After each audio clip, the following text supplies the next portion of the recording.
हम तो ये कहेंगे कि ये जो यहाँ पे बैठे हुए हैं ना लोग, इस देश में बहुजन समाज बहुत ताकतवर है।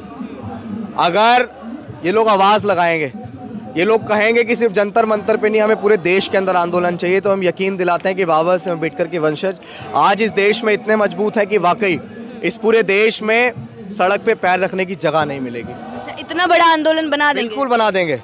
हमने यहाँ गुरु घर का आंदोलन हुआ था, रविदास मंदिर का आंदोलन, पूरे देश ने देखा कि कितने लोग आए थे। CA/NRC का आंदोलन जो एक पिछड़ा हुआ लग रहा था, लेकिन उस आंदोलन में जब हम घुसे तो उस आंदोलन को पूरे देश ने देखा। नमस्कार, आप देख रहे थे जनता लाइव, मैं हूं आपके साथ रवीना।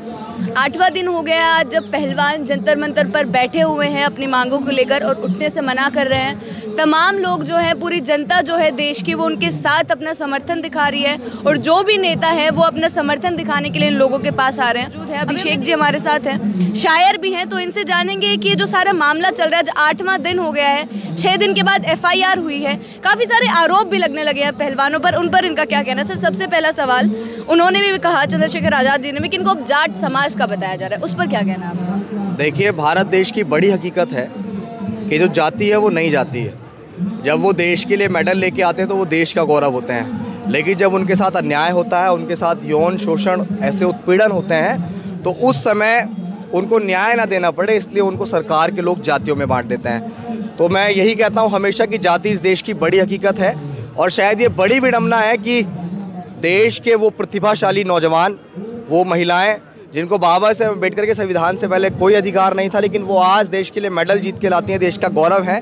लेकिन एक तरफ भाजपा के अंदर जो मंत्री हैं, उनके द्वारा उनका उत्पीड़न किया गया और यहाँ पे सरकार न्याय दिखाने में एकदम असमर्थ महसूस कर रही है। ये बड़ी विडंबना की बात है और तो इससे बहुत दुखी भी हैं। वो बार बार लेकिन आरोप लगा रहे हैं, आप लोग बोल रहे हैं कि इस्तीफा ज़रूर देना है, ये लोग भी यही बोल रहे हैं कि पहले इस्तीफा हो उसके बाद ही कार्रवाई हो, लेकिन वो बोल रहे हैं कि मैं अपराधी के तौर पर इस्तीफा नहीं दूंगा।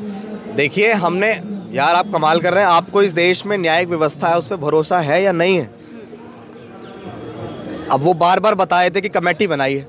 अब मुझे एक बात बताइए कि जो आपने कमेटी बनाई है, वो कमेटी, अब मेरे घर से कोई व्यक्ति कमेटी में आ जाएगा, वो मेरे खिलाफ फैसला क्यों सुनाएगा?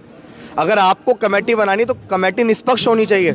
कमेटी आप सुप्रीम कोर्ट के अंडर जो बनेगी उस कमेटी को लाइए ना, जो देश के लिए न्याय करेंगे। जो लोग उस पार्टी के अंदर से हैं वो तो समर्थन कर रहे हैं। हमने देखा नहीं, हमने हाथरस कांड देखा है, हमने किसानों का आंदोलन देखा है। आप तमाम लोग जो भी आरोपी होते हैं उनके पक्ष में पंचायतें करते हैं, उनके पक्ष में रैलियां निकालते हैं, उनके पक्ष में डिबेट करते हैं, तो वहीं एक तरफ उसी पार्टी के लोग उनके पक्ष में फैसला ही तो सुनाएंगे, उनके अगेंस्ट कैसे सुना देंगे? अगर कमेटी बनानी है तो कमेटी सुप्रीम कोर्ट के अंदर बनाइए ना, जो फैसला जायज़ सुनाए। अभी PT उषा का भी बयान आया, क्योंकि वो खुद एक खिलाड़ी हैं तो मायने रखता है उनका बयान। तो उनकी मेन लाइन ये थी कि जो लोग यहाँ पर बैठे हैं, इससे देश की छवि खराब हो रही है जंतर मंतर पर धरना देने से। देखिए, मैं ये कहता हूँ, मैंने अभी मैं नाम नहीं लूँगा, लेकिन मैं ले भी लूँगा, बबीता फोगाट है, वो अपने ट्विटर पे ये लिख रही हैं कि खिलाड़ी जो होता है ना, वो समूचे भारत का होता है, वो किसी एक जाति या धर्म या किसी पार्टी का नहीं होता है। लेकिन वहीं उनके नीचे आप अगला ट्वीट देखेंगे तो वो भारत के प्रधानमंत्री की एक योजना दिखा रही हैं और तमाम तरह की चीज़ें दिखा रही हैं। मुझे ये समझ नहीं आता कि एक पहले ट्वीट में एक खिलाड़ी जो होता है वो समूचे भारत का होता है, किसी पार्टी का नहीं होता है, लेकिन वहीं उनका जो अगला ट्वीट आता है वो प्रधानमंत्री मोदी और भाजपा के समर्थन में आता है। तब कहाँ चला जाता है खिलाड़ी? तब क्या खिलाड़ी देश का नहीं होता? या आप अपने आप को खिलाड़ी नहीं मानती? या यहाँ जो लोग बैठे हैं जिनके साथ उत्पीड़न हुआ है, बस वही लोग खिलाड़ी हैं? भाई, आप भी तो पहले खिलाड़ी थे ना, तो आप किसी पार्टी के समर्थन में क्यों बात कर रहे हैं? जब आपके साथ जो उत्पीड़न जैसी घटनाएं होती हैं, जब आपको समझ नहीं आता है, जब आपको लगता है कि हमारा कोई समर्थन करे। कुछ दिन पहले हुआ था ना कि प्रियंका गांधी वाड्रा के जो एक वो थे PA, उनके ऊपर इस तरह के इल्ज़ामात लगे थे। हालांकि हम तो ये कहेंगे कि अगर वो भी इसमें सम्मिलित हों तो महिलाओं के साथ जो उत्पीड़न करता है उसे सज़ा मिलनी चाहिए, लेकिन यहाँ पे एक अलग चश्मे से हम लोग इस आंदोलन को क्यों देख रहे हैं? ये भी तो देश का गौरव है, ये भी तो देश के लिए मेडल लेके आए थे।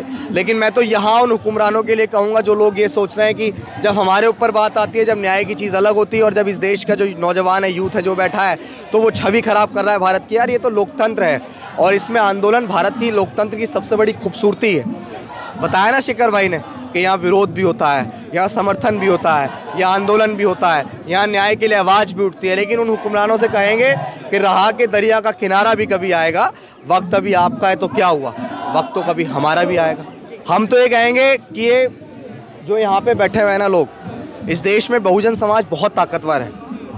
अगर ये लोग आवाज़ लगाएंगे, ये लोग कहेंगे कि सिर्फ जंतर मंतर पे नहीं, हमें पूरे देश के अंदर आंदोलन चाहिए, तो हम यकीन दिलाते हैं कि बाबा साहब अम्बेडकर के वंशज आज इस देश में इतने मजबूत हैं कि वाकई इस पूरे देश में सड़क पे पैर रखने की जगह नहीं मिलेगी। अच्छा, इतना बड़ा आंदोलन बना देंगे? बिल्कुल बना देंगे।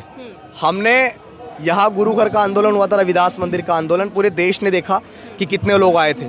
CANRC का आंदोलन जो एक पिछड़ा हुआ लग रहा था, लेकिन उस आंदोलन में जब हम घुसे तो उस आंदोलन को पूरे देश ने देखा। और हम यहाँ पे एक नज़्म पढ़ेंगे इस आंदोलन के लिए, उन भारतीयों के लिए जो यहाँ बैठे हुए हैं, उन नौजवानों के लिए जो यहाँ बैठे हुए हैं, जो ये कह रहे हैं कि हम उठेंगे ही नहीं। तो उनकी तरफ से एक नज़्म है कि अब के सारी हदों से गुजर जाएंगे। जैसा आप कह रहे हैं ब्रजभूषण सिंह इनको धमकियां दे रहे हैं, इनको कह रहे हैं उठ जाओ, या बहुत सारी चीज़ें कह रहे हैं, तो अब के सारी हदों से गुजर जाएंगे। हो मत समझना डराने से डर जाएंगे।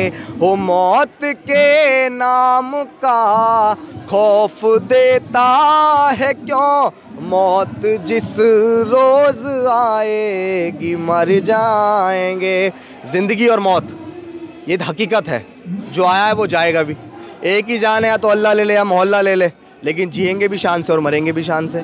मान सम्मान और स्वाभिमान के साथ समझौता तो किसी को भी नहीं करना चाहिए, चाहे वो खड़े हैं जब तक रहेंगे। बिल्कुल खड़े हैं। मैं तो कह रहा हूँ ना, अगर वो आवाज़ लगाएंगे पूरे देश में एक अलग आंदोलन देखने को मिलेगा, लेकिन आवाज़ लगाएं बस। बहुत बहुत